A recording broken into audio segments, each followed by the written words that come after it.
இந்நிகழ்ச்சி ஸ்ரீராமனின் அருளமுதமாக வழங்கப்படுகிறது.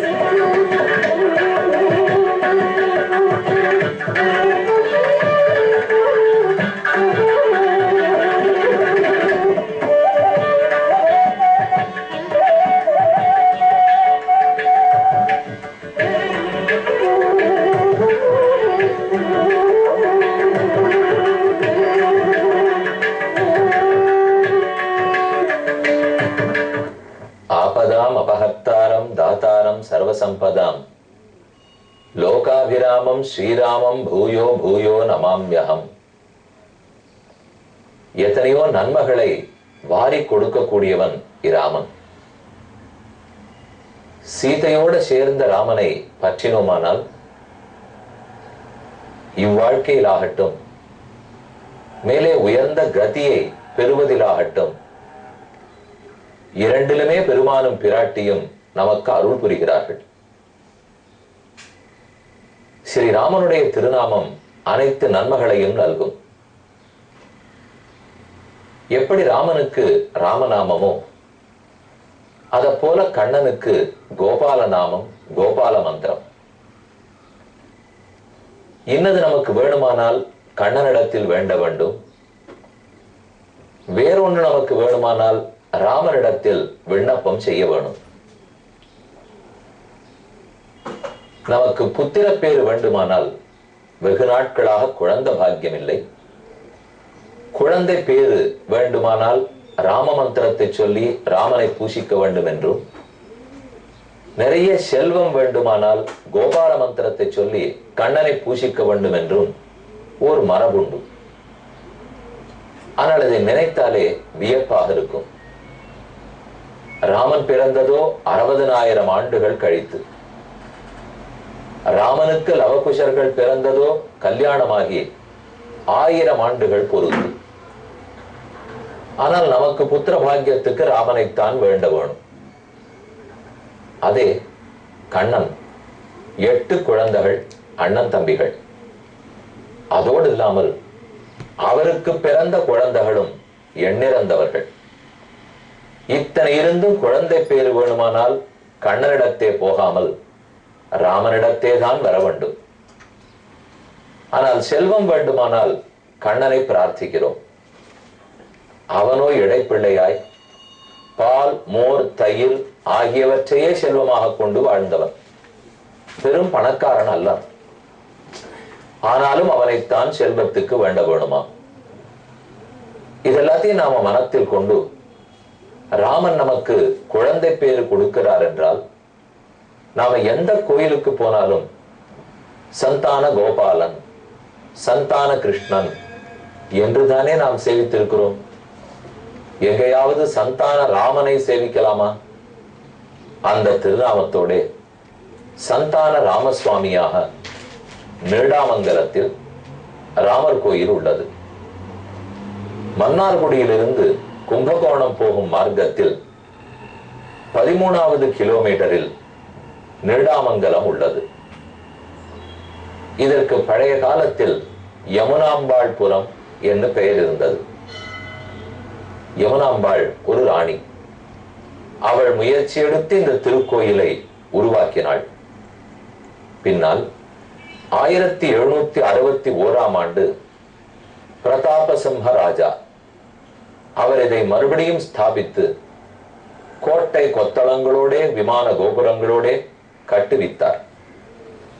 முத்துசுவாமி தீட்சிதர் இந்த பெருமானை பற்றி தன் உள்ளத்தால் நினைத்தே பாடியிருக்கிறாள் என்று கூறலாம்.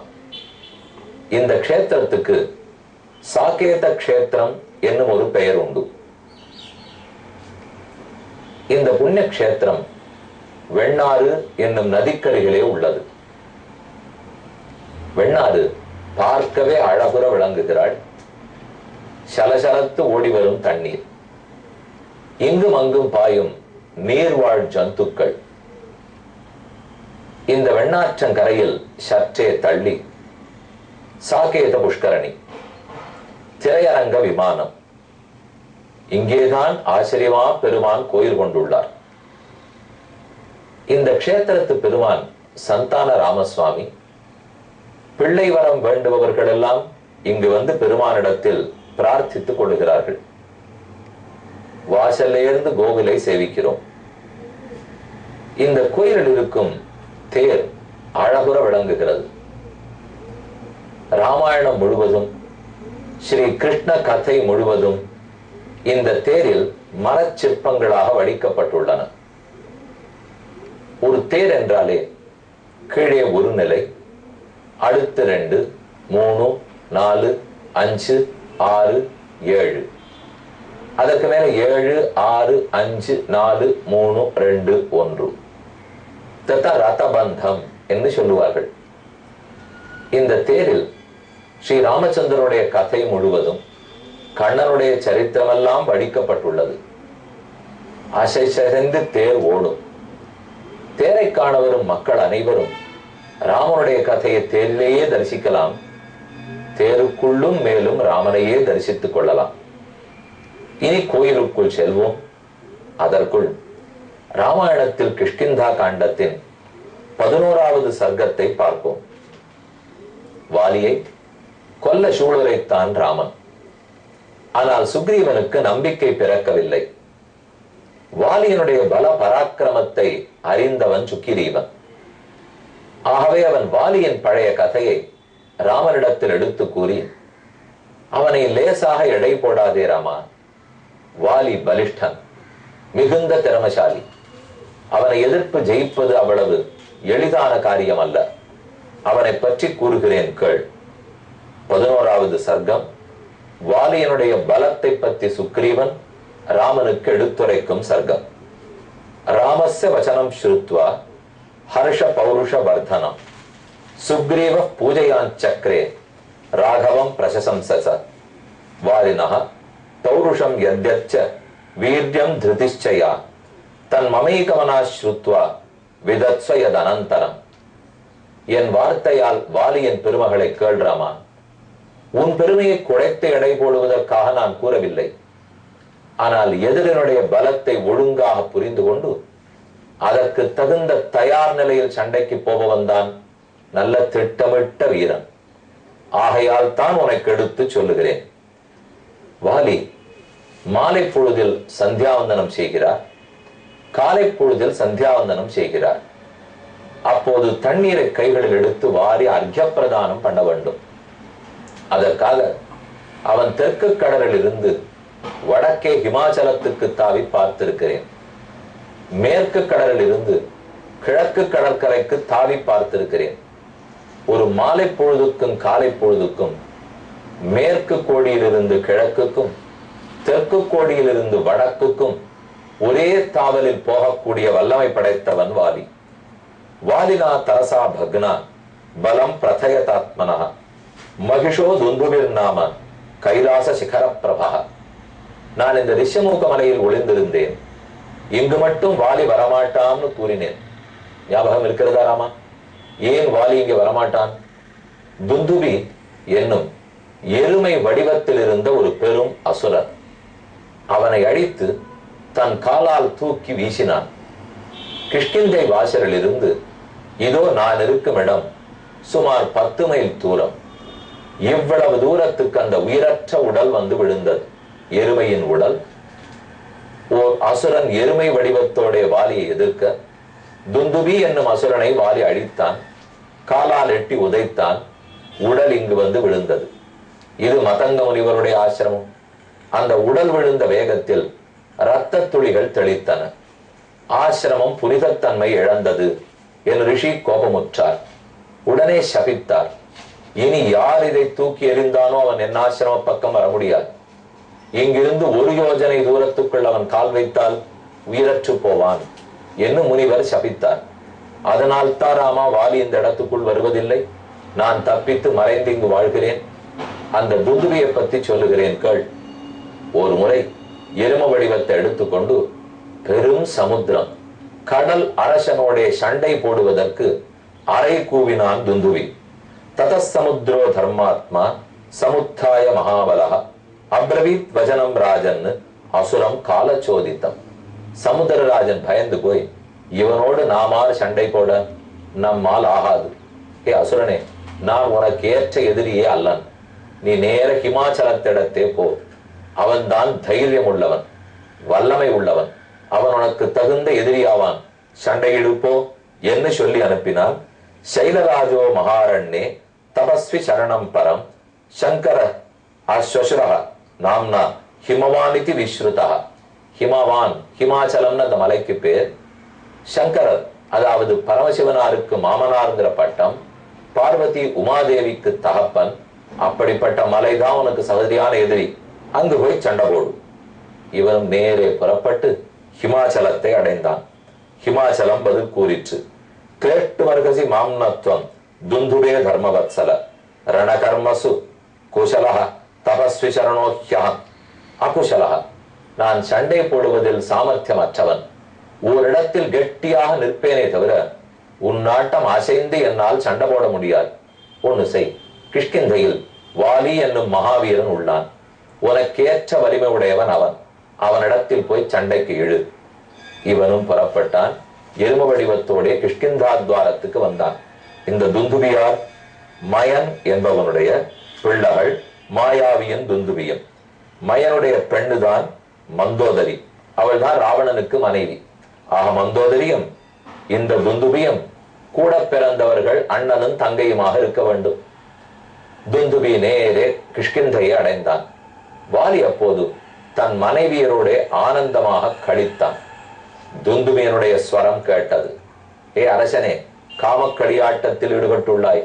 தைரியம் இருந்தால் என்னோட சண்டையிடவா. வாலி நாம மகாபிராஜ்ய சக்கரபுத்திர பிரதாபவான் துவந்த யுத்தம் சதா துந்தே நமுச்சேரிவ வாசவஹ நனர்த்த கம்பயன் பூமிம் துந்துவிர் யதா. நனர்த்த கம்பயன் பூமிம். வாசலிலே வந்து நின்ற துந்துபி தன்னுடைய கொம்புகளாலும் கால்களாலும் கதவை பெயர்த்தான். கோபமுற்ற வாலி வெளியே வந்தான். வாலி, தைரியம் இருந்தால் இப்போது சண்டைக்கு வா. அல்லது நீ கோழையாக இருப்பையானால் உன் மனைவியரோட கூடி கழித்து விட்டு அடுத்த நாள் அடுத்த மன்னனை பட்டம் சூட்டி விட்டு என்னோடு சண்டைக்கு வா. ஏன்னா நான் சண்டை போட்ட பிற்பாடு நீ உயிரோடு இருக்க மாட்டாய். அப்ப நாட்டாளம் அத்தொருத்தம் தான் அரசன் தேவை. ஏற்கனவே நியமித்து விட்டு வா என்று கூற, இது கேட்டு பொறுக்க மாட்டாத வாலி அப்போதே துந்துபியோட சண்டைக்கு வந்தான். கிமர்த்தம் நகரத்வாரம் இதம் ருத்வா வினர்தசே. ஏன் என் நகர வாயில் நின்று சண்டைக்கு அழைக்கிறாய்? நீ யார்? உன்னோட எதற்கு யுத்தம் செய்ய வேண்டும்? அப்போது இப்ப பண்ணணுமானா பண்ணு, நாளைக்கு வரணுமானா வரலாம் என்று கேலி பேசுகிறா போலே துந்துபி பேசினான். இனி பொறுக்க முடியாதென்று வாலி பொறுதான். தன்னுடைய தந்தையான இந்திரனுடைய அருளால் தான் வாலி பிறந்தான். தன் தந்தையான இந்திரன் தனக்கு கொடுத்த ஒரு காஞ்சன மாலை, தங்கத்தால் செய்யப்பட்ட மாலை, அதை எடுத்து அணிந்து கொண்டான். ஒரு செய்தி சொல்லப்படுவது உண்டு. அந்த மாலை அணிந்து கொண்டால் யாரோடு வாலி சண்டையிடுகிறானோ அந்த எதிராளியினுடைய சக்தியில் பாதி சக்தியை வாலி பெற்று விடுகிறான் என்றும் கூறுவார்கள். அதனால்தான் ராமன் நேரே சென்று பொருதாமல் மறைந்திருந்து அழித்தார் என்று கூறுவதும் உண்டு. தவேமவுக்த்வா சன்க்ருத்தா மாலாம் உத்பிரக்ஷ காஞ்சனின் பித்ராதத்தம் மகேந்திரேண யுத்தாய விவதிஷ்டத தம் தோலயித்வா பாஹுப்யாம் கதசத்வம் அச்சேதனம் சிக்ஷேப வேகவான் வாலி வேகேனைகேன யோஜனம். சிறிது நேர சண்டை நடந்தது. தன்னுடைய கால்களால் துவைத்து பெரும் எருமையை அழித்தான் வாலி. பின் அதன் கொம்புகளை பற்றி சுழற்சி ஒரு யோஜனை தூரத்துக்கு தூக்கி அடித்தான். தான் திருஷ்டுவா பதிதான் தத்ர முனிஷோணித விப்ருஷா கிருத்தஸ்தஸ்ய மகாபாக சிந்தையாமாச கோன்வயம். அப்போது அந்த உயிரற்ற சரீரம் வந்து விழுந்தது. ரத்தம் துளித்தது. முனிவர் மதங்கருக்கு கோபம் வந்து, இனி இவனை சேர்ந்த குரங்குகள் ஏதும் இந்த மலைக்குள் நுழையக்கூடாது, உடனே வெளியே போக வேண்டும். வாலி கண்டிப்பாக இந்த மலைக்குள் வரக்கூடாது, வந்தால் அழிந்து போவான் என்று சபித்தார். ஏனாகம் சகசா ஸ்பிருட்டா சோணிதேன துராத்மனா கோயம் துராத்மா துர்புத்தி அகிருதாத்மாச்ச பாலிஷா. ஆரோ சிறியவன், அறியாமல் குற்றம் இழைத்திருக்கிறான், இந்த தண்டனை அவனுக்கு போரும் என்று உள்ள நுழையக்கூடாதுன்னு சொன்னார். இது வாலியின் பெருமையும் வலிமையும் கூற வந்த முதல் சரித்திரம், முதல் நிகழ்வு. இதே போல மற்றொன்றும் வாலி செய்திருக்கிறான். இது இந்த துந்துபி உடலை தூக்கி போட்டது மட்டுமல்ல, துந்துபி அழித்ததல்ல. 7 பெரும் மரங்கள். அந்த மரத்தில் ஒரு மரத்தை தன் கையாலேயே துளைத்து விடுவான் வாலி. ராமா, அந்த மரத்தை காட்டுகிறேன் வா, வாலியின் வலிமையை புரிந்து கொள்வாய் என்று சுக்ரீவன் அழைத்து போகிறான். நாமும் செல்வோம். இந்நிகழ்ச்சி ஸ்ரீராமனின் அருளமுதமாக வழங்கப்பட்டது.